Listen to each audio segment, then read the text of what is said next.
So, si Ina pala ang anak ni Tony. Wow, what a small world. Sorry, Sonia, kung hindi ko yun nabanggit sa iyo. Kasi ayoko nang maalala yung nangyari.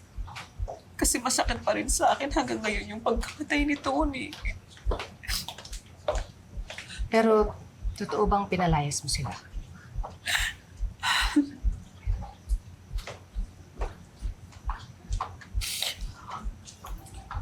Hindi ko yung ginusto. Wala akong choice. Hindi ko sila pinalayas. Na-decide lang ako na maghiwa-hiwalay na kami. Kasi hindi ko sila kayang buhayin. Alam mo naman yung nangyari sa business ni Tony. Walang natira sa akin doon. Kaya ginusto ko na lang na i-let go sila. Kasi anong magagawa ko?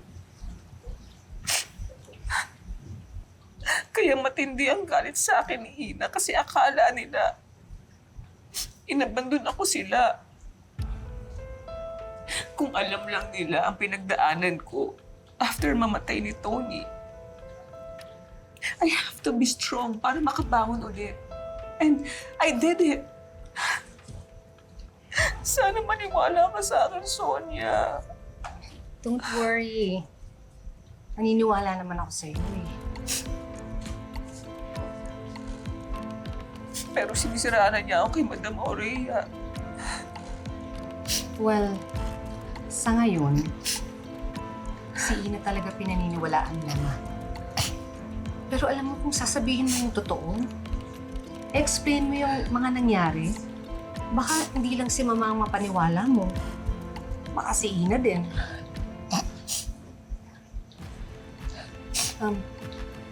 Amy, are you okay? Parang namumutla ka. Nabigla lang po siguro ako sa nangyari kanina. Can I use your restroom? Oh yeah, of course. Come on, samahan kita. Excuse me. Excuse me.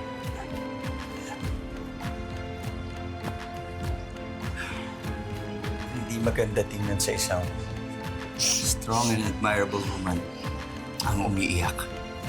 Katulad mo. Here.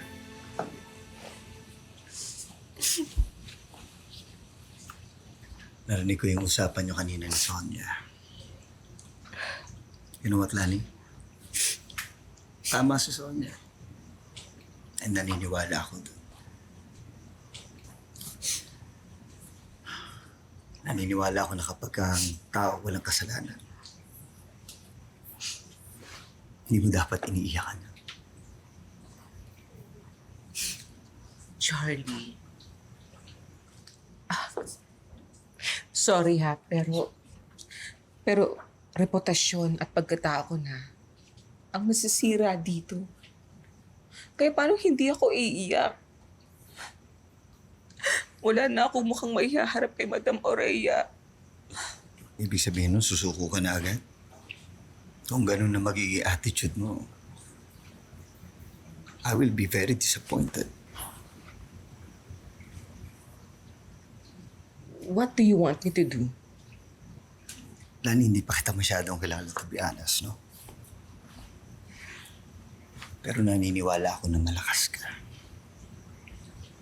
You're strong. Magaling ka, matapang ka.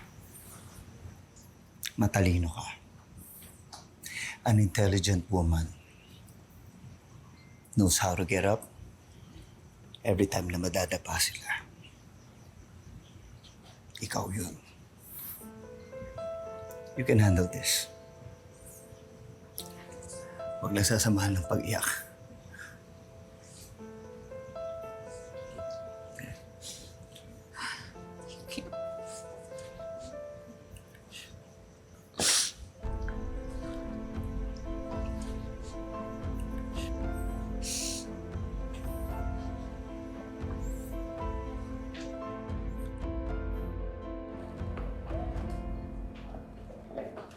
Hoy! Alam mo na ba yung latest? Yung nagaganap sa labas?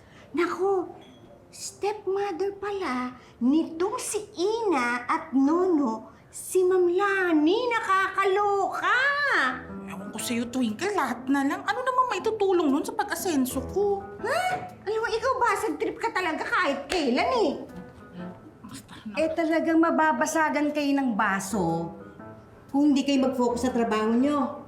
Basta kasi yun. Hindi naman kayo sinasahuran dito para magchismisan. Sana lang pala, nag-apply kayo kay Boy Abunda. Tama! Basag trip pa lang hindi baso. Whatever. English. Ay, nako, Diyos ko.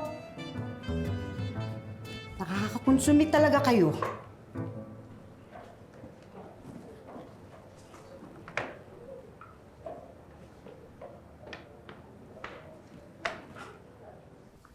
Excuse me po.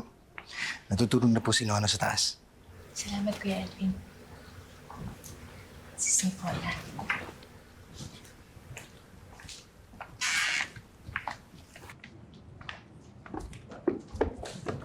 Madam Aurea. Ina.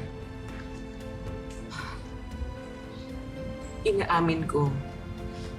Nagkamali ako nung hinayaan kong umalis kayo ni Nono, Ina. Kaya humihingi ako ng sorry. Patawarin mo ako. So inaamin mo na pinaalis mo si Ina at Nono? Inaamin ko po. Pero magulo ang isip ko noon. Bumagsak ang kabuhayan ni Tony. Namatay si Tony. Hindi ko na alam kung anong gagawin ko noon. Ang bigat-bigat na ng loob ko. Kaya nasabi ko na lang na umalis na lang si Ina. Wala naman akong choice but to let them go kasi walang naiwang pera si Tony. Kung patuloy ko naman silang kukupin, hindi ko alam. Hindi ko alam kung paano ko sila bubuhayin. Tapos sinahabol pa kami ng mga pinagkakautangan ni Tony. Hirap na hirap po ako noon.